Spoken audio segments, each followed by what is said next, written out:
ये बताएं कि आपकी नज़र में समाजी वर्कर की तारीफ क्या है? बहुत सारी समाजी वर्कर जो हैं वो अपने फ़िरके तक महदूद रह जाते हैं या अपनी कम्युनिटी तक महदूद रह जाते हैं। लेकिन बात समाजी वर्कर्स पर उनके काम करने के अंदाज पे बहुत ज़्यादा तनकीद होती है। बिल्कुल दुरुस्त है, ये होनी चाहिए। इससे जो है वो आपकी इस्लाहात होती हैं, तो वो अच्छी चीज़ है। बचपन में ईदी साहब से कोई मार खाई है आपने, डांट खाई है? कभी ईदी साहब ने मुझ पे हाथ नहीं उठाया। अच्छा। वो हल्की सी स्टिक मुझे ऐसा लगा जैसे कोई बिजली का खंभा आगे लग गया। अच्छा।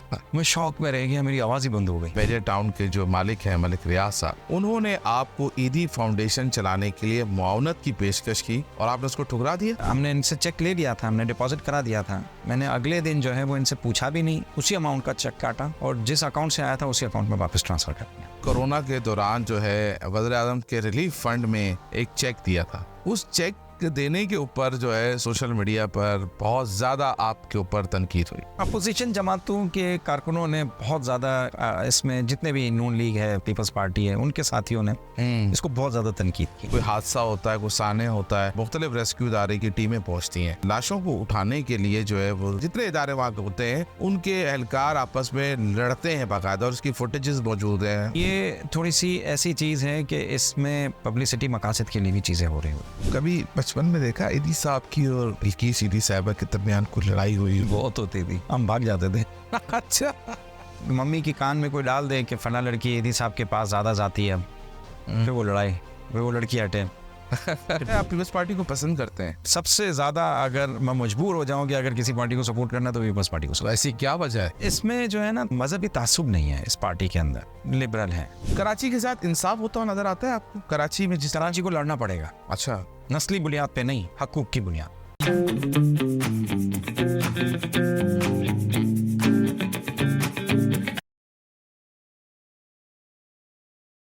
बिस्मिल्लाहिर्रहमानिर्रहीम, अस्सलाम वालेकुम। आप देख रहे हैं केएनएन पॉडकास्ट। मैं नवाज़िश अली हूँ। आज मेरे साथ जो शख्सियत मौजूद है वो किसी तारुफ की मोहताज नहीं है। इस शख्सियत की जो वालिद गिरामी हैं, उन्होंने पाकिस्तान में समाजी खिदमात की बुनियाद रखी। मैं मज़ीद ज़्यादा लंबी गुफ्तगू करने के बजाय डायरेक्ट शख्सियत के ऊपर आता हूँ। मेरे साथ मौजूद है ईदी फाउंडेशन के सरबराह फैसल ईदी साहब। बहुत शुक्रिया फैसल भाई, आपने हमें टाइम दिया।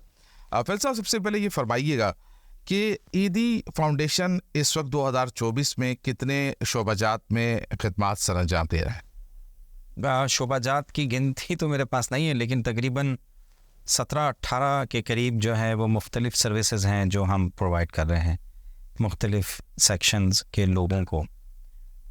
इसमें तकरीबन सारी ही आ जाती हैं। ठीक है। अच्छा, ये फरमाइएगा कि इस वक्त जो ईदी फाउंडेशन है वो जो मुल्की मुआशी सूरत हाल है, तो उसको किसी किस्म की कोई माली मुश्किलात का सामना है? और दूसरे ये बताएं इसका बजट कितना है और कितने वर्कर्स हैं और क्या मुश्किलात आपको आ रही हैं? माली मुश्किलात का सामना बिल्कुल कह सकते हैं कि है हमें। इसकी मैं वजह बताऊं आपको। चंदे में हमारी इस वक्त ठीक है, इतना कमी नहीं आई है, लेकिन बल्कि थोड़ा सा इंक्रीज़ भी हुआ है। लेकिन एक चीज़ मैं आपको ज़रूर बताऊंगा कि आज से 2 साल पहले, 2.5 साल पहले हम जो महीने का राशन ख़रीदते थे हमारे ईदी होम्स के लिए, जिसमें तकरीबन 4-4.5 हज़ार के करीब लोग रहते हैं कराची में, सिर्फ वो राशन आता था हमारा 30 लाख रुपए का, 35 लाख रुपए का। आज वही राशन जो है वो 80 लाख रुपए का आता है। अच्छा। हाँ, 25 लाख, 30 लाख, 28 लाख, थोड़ा थोड़ा बढ़ता रहा, लेकिन पिछले 2 सालों में बहुत इसने जंपे लिए हैं और अब 80 लाख क्रॉस कर रहा है। रमज़ानों में थोड़ा ज़्यादा ही होता है, 15-20 लाख रुपए का हम ज़्यादा चीज़ें लेते हैं। तो मैं आम राशन की बात कर रहा हूँ, तो वो तकरीबन 70-80 लाख को क्रॉस कर चुका है वो। और चंदा तकरीबन उस जितना था उससे थोड़ा सा इंक्रीज़ हुआ है। तो कहने का मकसद है कि चंदा तो इंक्रीज़ हुआ है, लेकिन उस पैसे की वर्थ कम हो गई है, उसकी वैल्यू कम हो गई है। इन्फ्लेशन पाकिस्तान में बहुत ज़्यादा तेज़ी से जो है वो बढ़ रहा है, पैसे की वैल्यू कम हो रही है। अफराते ज़र जिसे कहते हैं, नोटें बहुत छाप रहे हैं और आमदनी के कोई ज़राए नहीं है पाकिस्तान में। आमदनी ज़राए बढ़ाना भी नहीं चाहते, ये पता नहीं किस तरीके से सिस्टम को चलाते हैं। ऐसा मुल्क जहाँ पे इतनी बदहाली है, माशी बदहाली है। दुनिया के बड़े बड़े मुल्क, जो दुनिया की बड़ी बड़ी ताकत है, उनके पास 17-18 मिनिस्ट्रियाँ होती हैं, हमारे पास 50-50 मिनिस्ट्रियाँ हैं। मतलब हमारी अपर क्लास को नवाजने के लिए इनके पास पैसा है, लेकिन गरीब आवाम को जो है वो सर्व करने के लिए पैसा नहीं है रियासत के पास। तो आप समझते हैं कि जो माशी जो सूरत हाल है उसकी वजह जो समाजी खिदमात है उस पर असर पड़ रहा है? बिल्कुल पड़ रहा है। और अपने बजट की बात की, हमारा अभी 2022 का हमने कंप्लीट किया है, तकरीबन 8 अरब रुपए के करीब जो है वो हमारा ओवरऑल एक्सपेंस है अच्छा, पूरे पाकिस्तान का, अच्छा, सारी सर्विसेज का। ठीक है। और कितने और अब 2023 में ये इंक्रीज़ होगा क्योंकि इन्फ्लेशन ने, मुझे लगता है 2023 में ये 10 अरब के करीब जाएगा, ये 10 अरब के करीब जाएगा।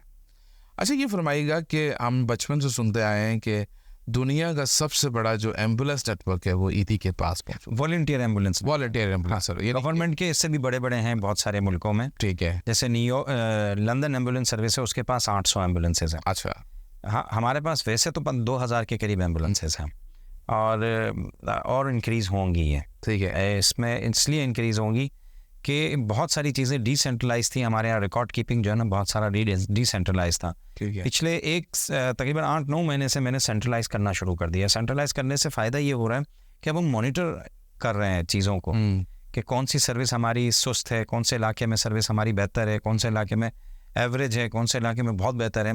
तो फिर अब कंपटीशन का माहौल शुरू हो गया है और एक्सपेंसेस में भी हम कंपटीशन करवा रहे हैं कि ये काम इतने एक्सपेंसेस में कर रहा है, ये सेंटर इतने एक्सपेंसेस में कर रहा है, ये सेंटर इतने, तो उसमें भी कंपटीशन शुरू हो गया। तो हमारी सेविंग होना शुरू हो गई है। ठीक है। दूसरा, सर्विस इंक्रीज़ होना शुरू हो गई है। और जिस तरीके से बहुत सारे सेक्टर ऐसे हैं, बहुत सारे इलाके ऐसे हैं जहाँ पे हमारी सर्विसेज नाकाफ़ी हैं, तो वो इंक्रीज़ होंगी। और अब चूंकि हम मॉनिटर कर रहे हैं, अब हमें पता चल रहा है एग्जैक्टली कि हम पैसा जो लगा रहे हैं उसका इफेक्ट नीचे आवाम को मिल रहा है कि नहीं मिल रहा।